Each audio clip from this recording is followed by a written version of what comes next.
umuwi ilang amo-amo. Alright guys, marites ng social media. Yan guys ay hindi ko alam kung saan saan banda nangyari yan, anong mga detalye ng problema yung pangyayari ay hindi ko alam guys, no. Tayo ay nagmamarites lang at gusto ko lang makita, ipaliwanag sa inyo yung experiences ko sa trabaho bilang security officer, no.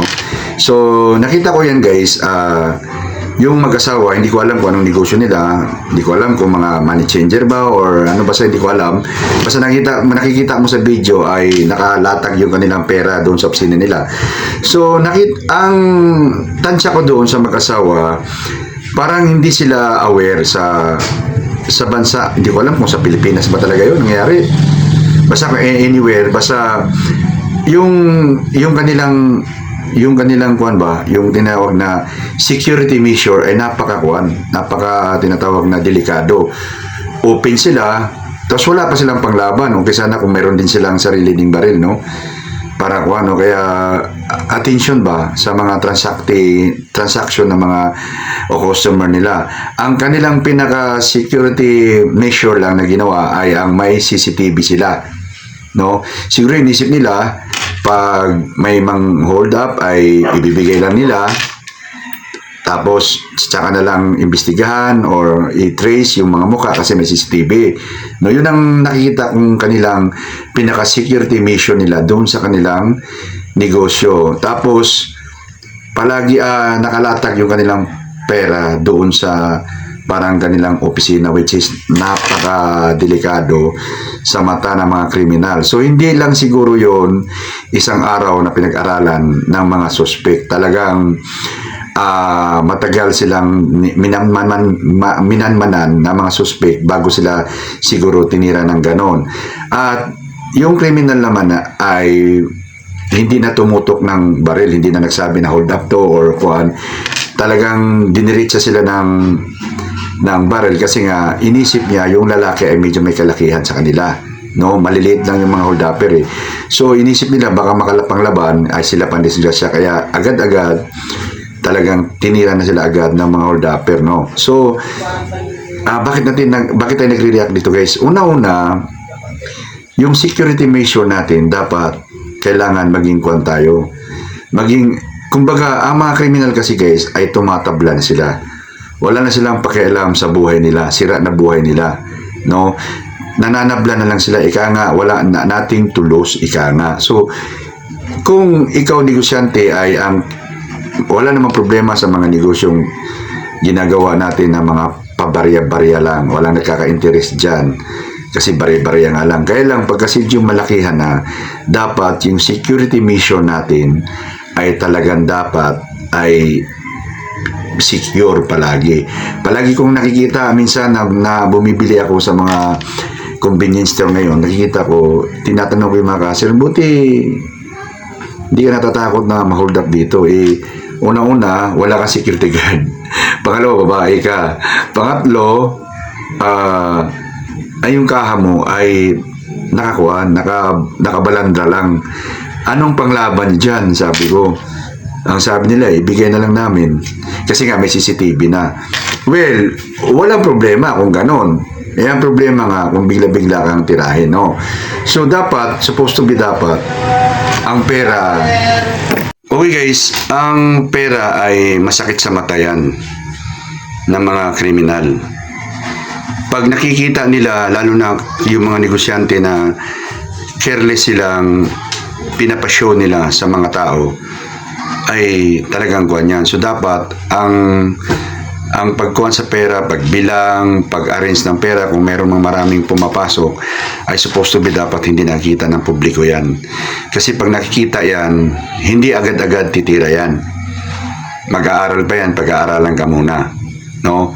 Ganun ang sistema ng mga hold-upper. Kaya dapat kung may cashier at cash basis ang transaction, dapat yung cashier ay may barriers talaga yan. Doon sa mag-asawa, wala. Hindi ko alam kung anong negosyo nila eh. Parang naghahawak ng cellphone, baka online ba yun? Cash in, cash out ng mga GCash. O kaya mga kuwan, basta ganun eh. Parang ganun ang sistema ng negosyo nila. So yung pera nasa gilid lang. Kaya nung binira sila, dinampot agad yung pera. Di ba? Walang pakialam mga kriminal sa buhay ng kapwa nila. Ang importante, may raayos nila ang kanilang kuwan, yung tinatawag na intensyon. Lalo na kung mga kriminal na may mga bisyo, sugal, droga, inom, sigarilyo. Imagine nyo guys, ako ay walang bisyo, no? Dati marami, ngayon wala na. Hirap na hirap akong itawid yung pangailangan ko. Ano pa kaya kung ikaw ang taong maraming bisyo, walang trabaho, di ba? So, pag sinabing bisyo, addictive yun. Addict ba? Yung hindi mo makuha yun. So, anong gagawin mo pag ganun ka? Gagawa ka ng krimen. Lalo na ngayon sa panahon natin na talagang sobrang hirap kumita ng pera, wala pang trabaho, walang makitang trabaho, wala pang kwan at ang hirap pa kumita ng pera. Tapos ang daming pang bisyo. So maraming tatabla ngayon. Ngayon, kung hindi ikaw marunong maglagay ng tinatawag na security measure sa negosyo mo tulad nung mag-asawa, ay bibirahin ka talaga noon. So yung lalaki, walang kano-ano, walang kabog-abog, binira yung mag-asawa agad, harap-harapan, no? So yung dalawang mag-asawa, wala rin silang panukli. Anong ibig sabihin panukli? Pangkuan ba? Pangganti. Wala silang ni baril, ni isa. No? Walang nakahanda doon. Talagang alam ko, plain lang yung mag-asawa. Inisip siguro nila na hindi sila gagawa ng kasamaan. No. Sa panahon ngayon, ang daming demonyo nakakalat. Ang mga demonyo, naghihintay lang ng opportunity yan. Maliit na opportunity, pwede nilang samantalahin. Kung mayroon kang mga tinatawag na carelessness sa mga business mo. Alam mo, yung ibang tao, wala talagang care yan sa sarili kasi wala namang mawawala. No? Wala namang one. Kumbaga, anong kukunin sa'yo? Wala nga.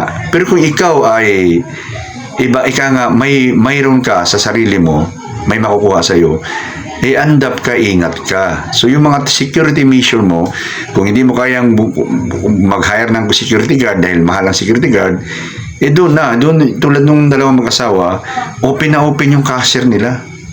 Wala malang front desk, no? Front desk ba yung cashier ay nasa loob ng kuwan, tapos yung isang tao lang na nakaharap doon, no?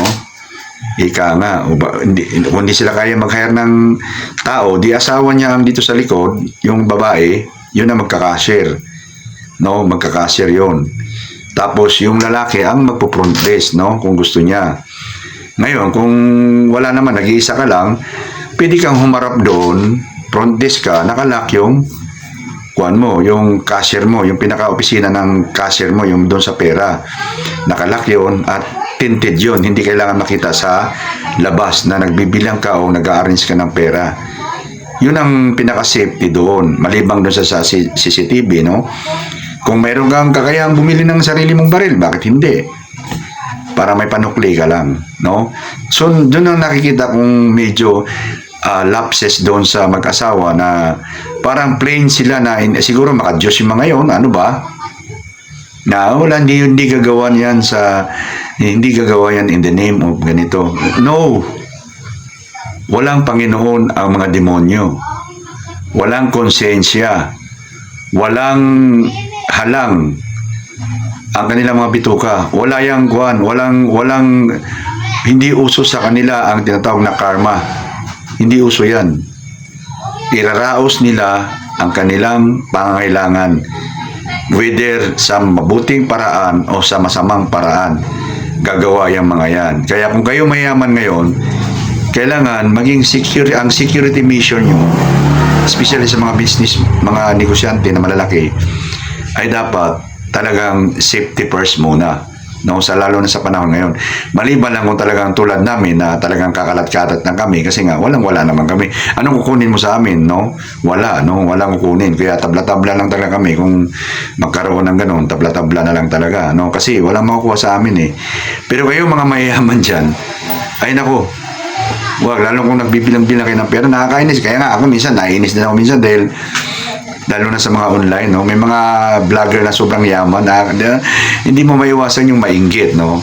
hindi naman mawawala yung inggit sa tao, no? Ako, aminado naman kung naiinggit ako. Pero, hanggang doon lang yung inggit ko. Yung iba, hindi. Gagawa ng paraan yan para masira ka o makuhaan ka.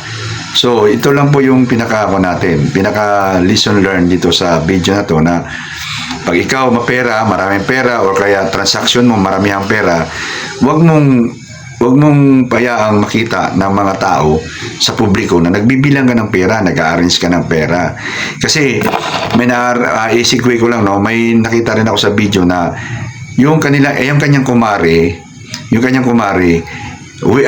pre na pumasok sa opisina niya. At nagpapakita siya na nagbibilang siya ng pera, nag-arrange siya ng pera. Isang araw, pinasok siya. Alam na alam yung mga pumasok kung saan pupuntahan siya, anong oras ang bukas yung opisina niya. Ang suspect pala yung kumare niya. O, di ba? Kasi bakit? Iniinggit mo yung kumare mo. Yung kumare mo, hirap na hirap sa buhay. Kunwari, close kayo. Yung kumare, hirap na hirap sa buhay. Hindi mo alam na naiinggit na sa'yo. So, ngayon, gumawa ng paraan para gawan ka ng hindi maganda. Ganun lang yung guys, no? So, ang pera ay masakit talaga yan sa mata ng tao.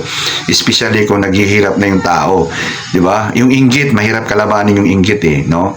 Hindi lahat ng tao nakakakontrol sa inggit, no? Ang iba ay hindi nakakontrol sa inggit. Kaya ikaw, kung ikaw ay pinagpala sa pera, huwag mo naman ipagyabang, ipamukha sa tao, ipagbalandrahan na ikaw ay nagbibilang ng maraming pera at yung iba ay naghihisi, ka-host, no? So, kung pinagpala ka, hanggat maaari, huwag mong ipakita sa tao para hindi ka gawa ng kasamaan. Ganun lang yun. So, security measure kailangan patibayin mo. Kung ikaw ay medyo pinagpala na, no? So, hanggang sunod na video guys, kita-kita tayo. Bye-bye!